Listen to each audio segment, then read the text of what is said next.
Jesus lhe disse: sigam-me, e eu farei de vocês pescadores de gente. E no mesmo instante deixaram suas redes e seguiram. Você está dando glória a Deus. Glória a Deus. Ese es Cristo que yo predigo, Él no me canso de predicar.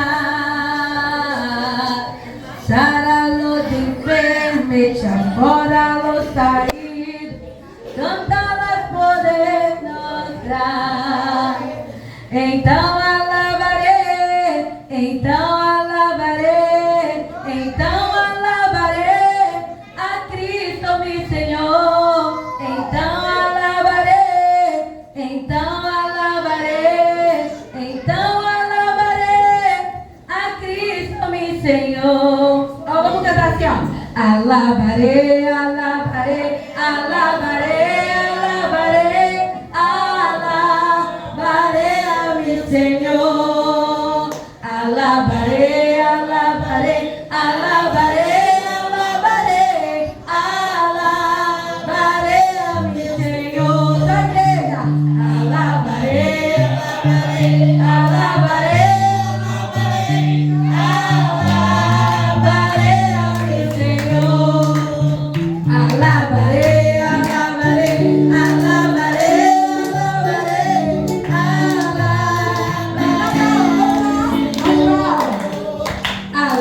alabarei,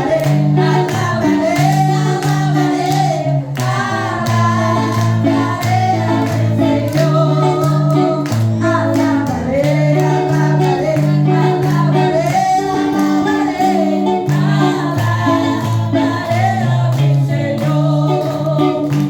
esta iglesia no vai parar, não vai parar.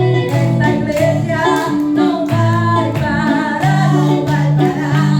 Esta igreja não vai parar, porque está dentro do coração de Deus. Esta igreja não vai parar, não vai parar.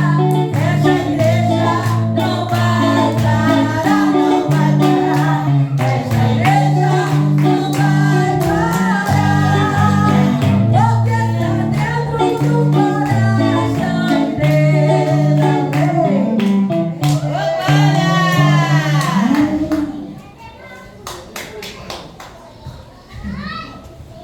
Alabarei a meu Senhor significa eu louvarei ao meu Senhor em espanhol. Amém? Irmãos, estou muito feliz de estar aqui com os irmãos. Confesso que foi 2 semanas árduas, onde a gente não parou, ficamos de pé praticamente o dia todo. Muito cansaço físico, mas eu sou grata ao Senhor por tudo que Ele tem feito. Estávamos ali em Simões Filho na sexta-feira, onde o Senhor se fez presente naquele momento da passeata. Estávamos também em Pau da Lima ontem, onde Deus muito falou aos corações, enviou 2 meninas jovens, irmãos. Uma de 15 anos, outra de 18 anos, e ela simplesmente olhou para minha cara e disse: oh, não consigo ir para a igreja porque a gente fuma muita droga, a gente fuma muita maconha. Aí eu falei: meu Deus, 15 anos de idade, que estado está a nossa juventude, né? Os adolescentes deste tempo. Então nós devemos clamar por esta nação, e hoje é o nosso tema-chave, né? É clamor pelas nações. O que está faltando nas igrejas não é ir ou colaborar, mas também orar. E vamos aprender isso nesta noite. A palavra que nós lemos, agradeço ao meu pastor João Batista pela oportunidade. Estou muito feliz por estar juntamente com o meu irmão, pastor Jefferson, meu pai, também pastor João Batista, o qual amo muito e admiro. E amém. Vamos meditar a palavra do Senhor, o qual Ele trouxe ao meu coração para este dia. Não conectei. Está conectado aqui, mas não. Vou colocar no carro.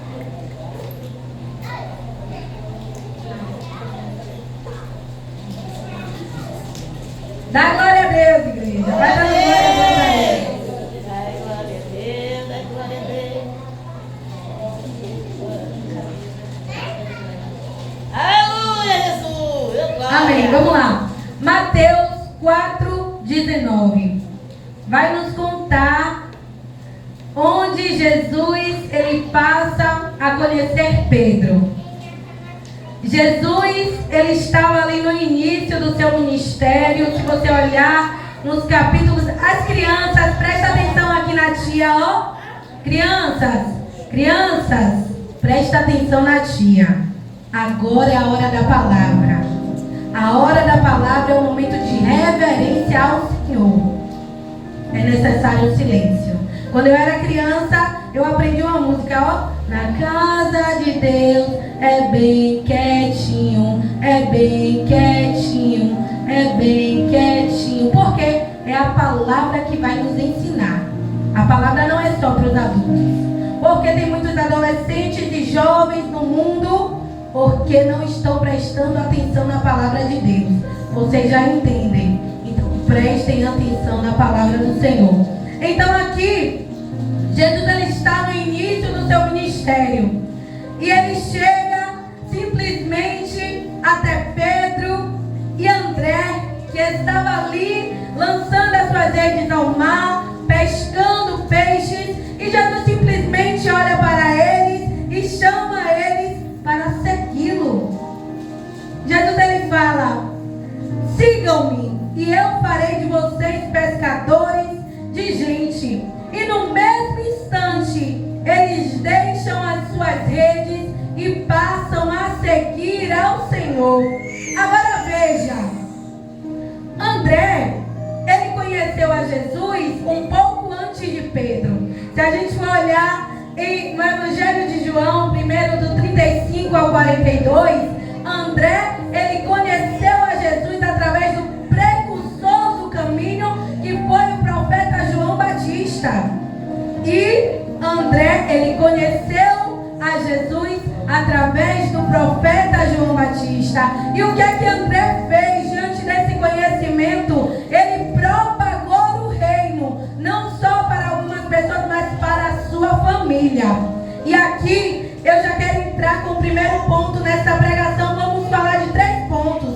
O primeiro ponto é a rendição. É o segue-me, onde Pedro ele larga as suas redes para seguir a Jesus. Mas como é que um homem desconhecido chega para Pedro e fala: Pedro, me siga?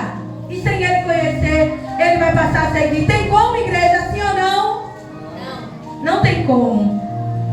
Se ele não conhecesse quem era aquele homem, ele não ia largar a rede dele. Não é possível. Ele precisava conhecer. Então ele conheceu a Jesus através do seu irmão André, que pregou de Jesus para ele. Então ele já sabia quem era Jesus no momento em que Jesus fez o convite para ele. E aí eu te pergunto: quem tem sido você para a sua família? Quem tem sido você dentro do teu lar? Será que você tem sido um missionário do Senhor, que tem propagado o evangelho aonde você tem ido? É uma análise para você nesta noite. Porque muitas das vezes achamos: a pessoa já está assim, já está assada, eu não preciso fazer mais nada por ela. Não!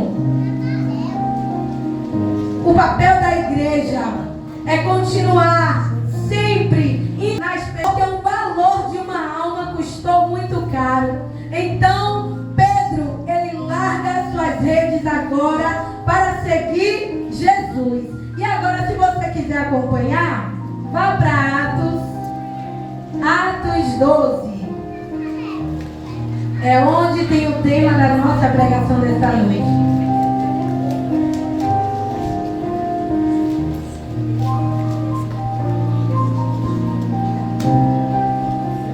No capítulo 12, podemos ver a prisão de Pedro.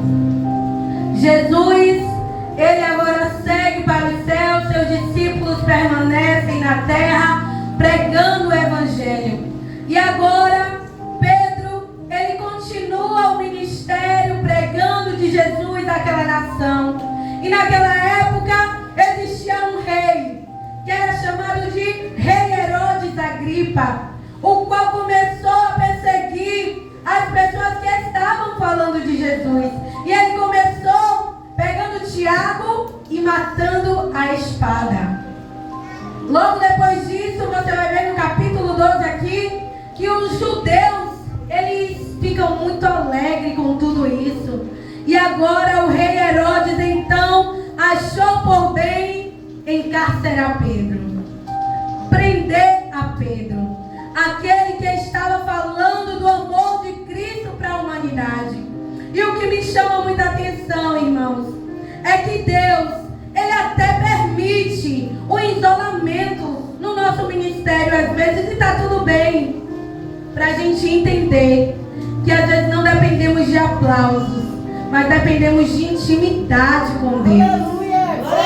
Dependemos de oração, de renúncia, de diálogo com o Pai. Estar com Jesus não nos isenta de viver um cárcere. Estar com Jesus não nos isenta de ser aprisionado em uma cadeia. Estar com Jesus não nos isenta de sofrer aqui na terra.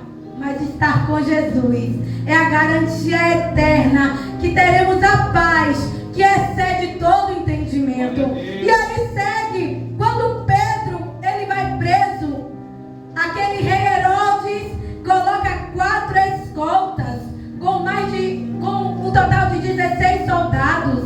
Tinha alguns do lado de fora e dentro do cárcere onde Pedro estava, tinha um soldado aqui com ele e outro aqui. Os dois com as algemas segurando os braços de Pedro. Então vemos que ele estava em um cárcere de prisão máxima.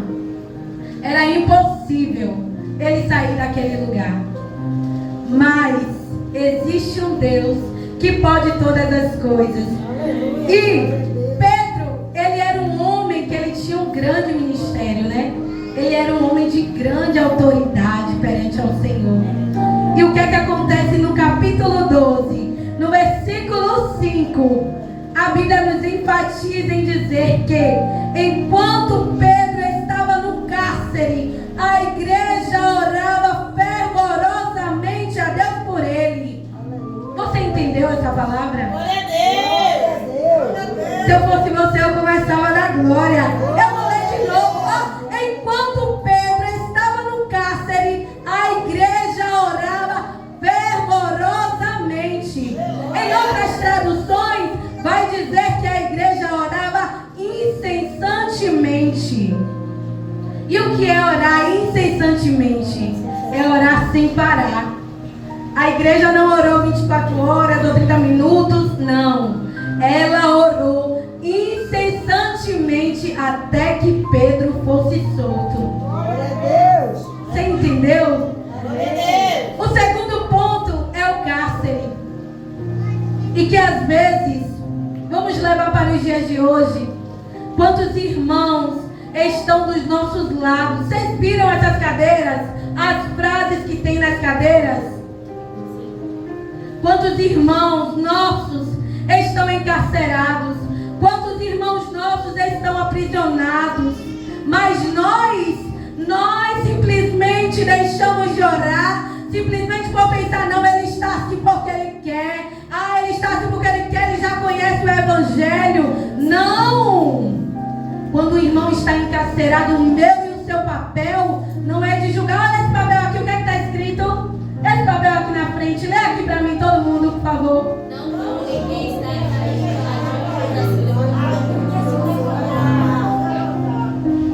Aí a igreja, que era para estar orando fervorosamente, incessantemente, está criticando o irmão que está caído.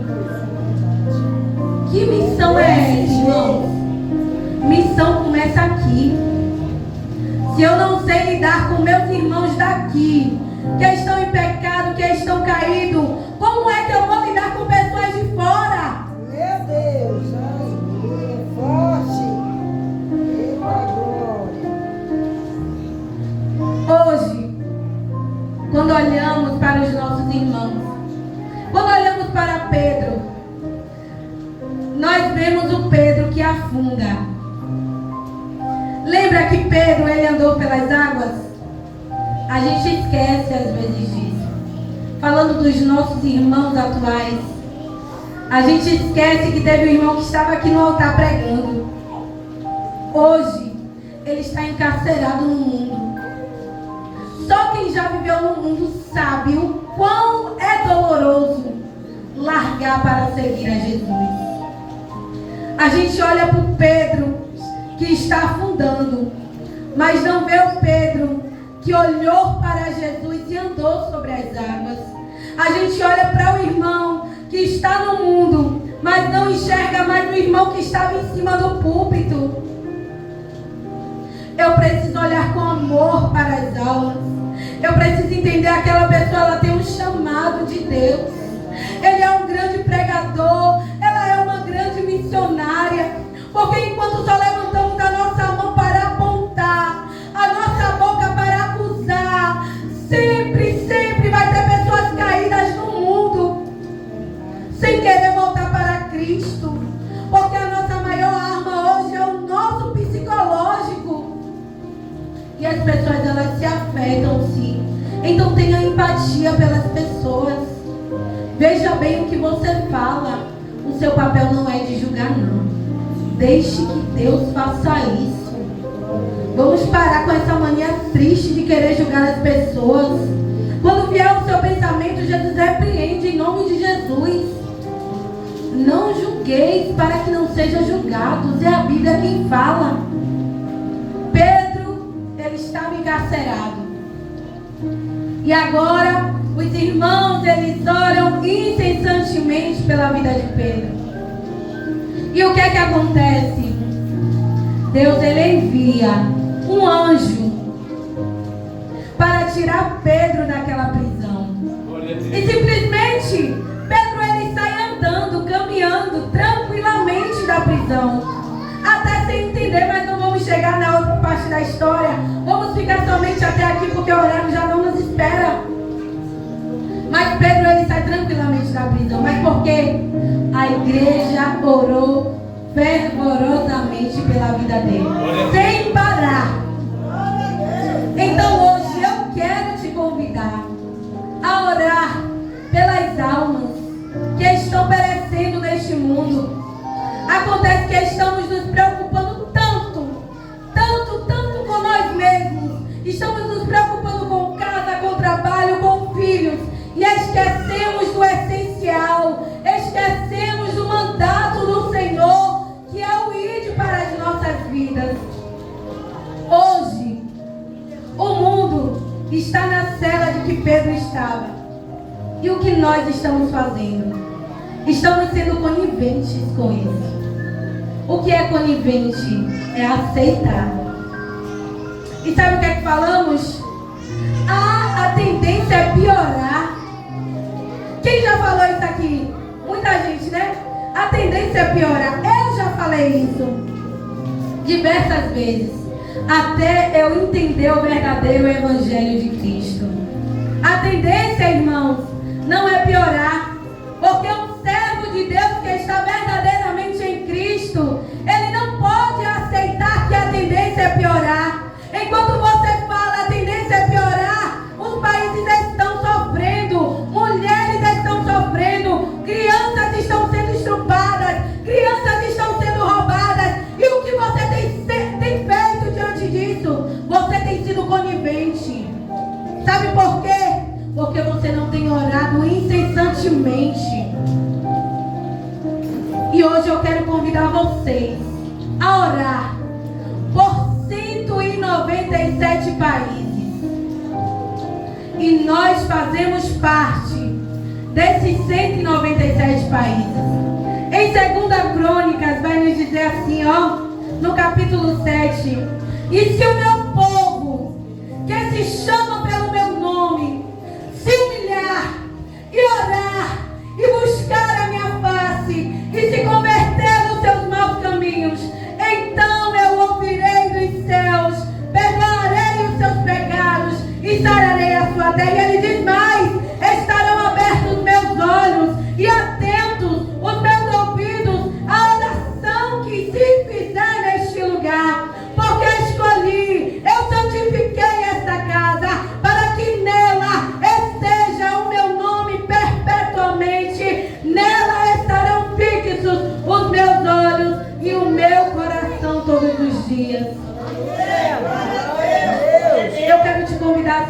orar, por favor, se levante. Se levante, por favor. As missionárias, por favor, consagradas do ministério, venha aqui para frente e cada uma pegue um papel desse daqui, por gentileza. Pedro, ele estava encarcerado por aqui, mas a igreja orava fervorosamente. Os países estão padecendo, e enquanto eu e você não podemos pisar nestes lugares, eu te convido a clamar por estes lugares.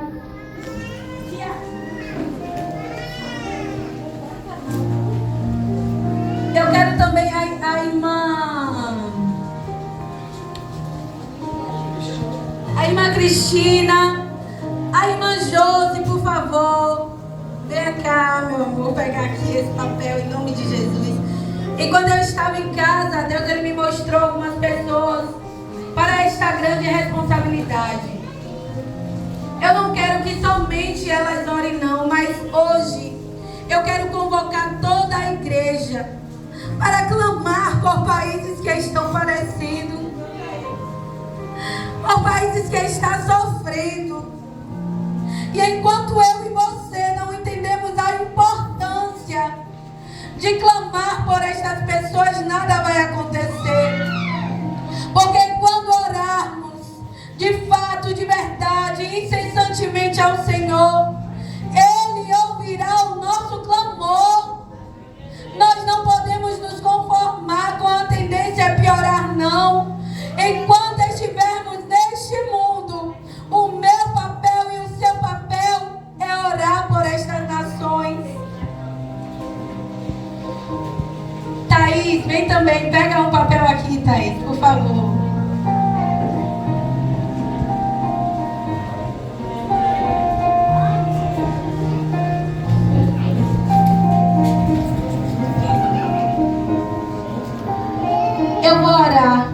Eu vou orar por vocês. E vocês, eu peço encarecidamente, no altar, ali ó, está 197 países. Em todo momento que eu estava preparando essa administração, o Espírito Santo de Deus bradava em meu coração. E o primeiro versículo que ele me deu é: e se o meu povo que chama pelo meu nome se humilhar perante a mim, eu sararei essa terra. Nós precisamos entender que se nós não podemos pisar, o nosso clamor chegará a lugares que não podemos chegar.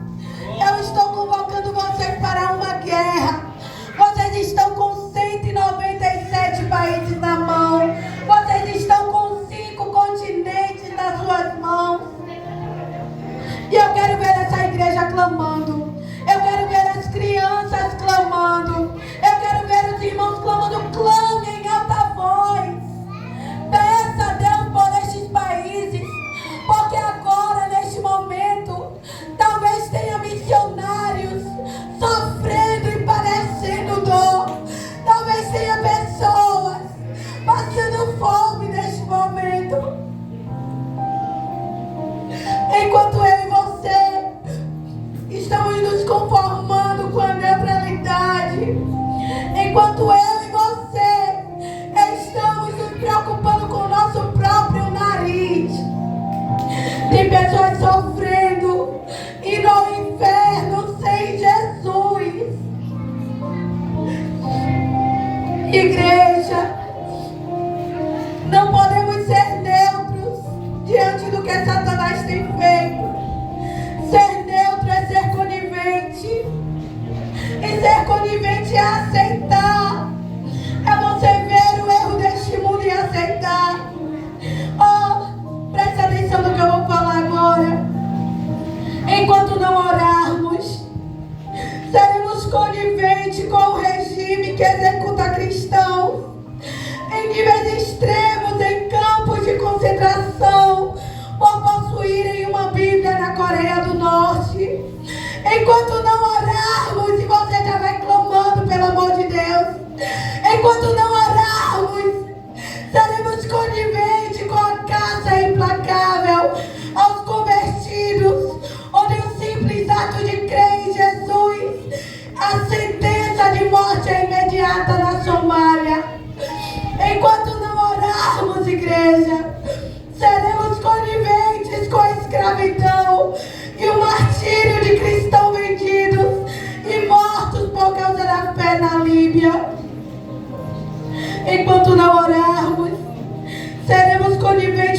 familiares de irmãos que apodrecem em celas de metal, sobre tortura para renunciarem a Cristo na Eritreia.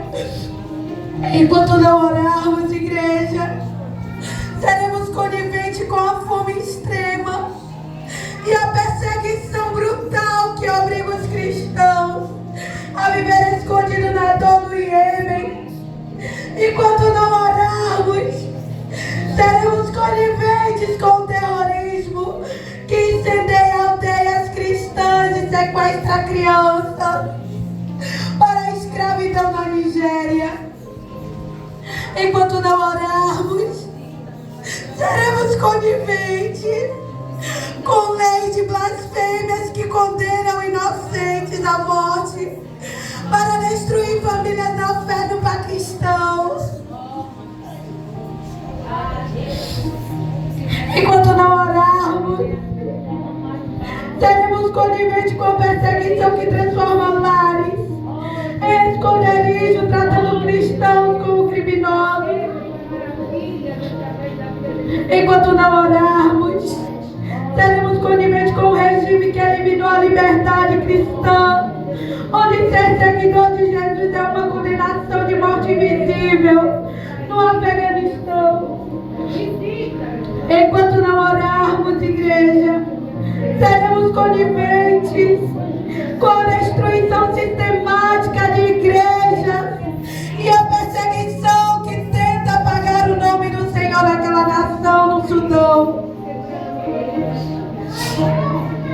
E o nosso Brasil, igreja, os povos indígenas, enquanto não orarmos, seremos coniventes com milhares de almas e tribos isoladas que ainda não ouviram o nome de Cristo e vivenciamos o Evangelho.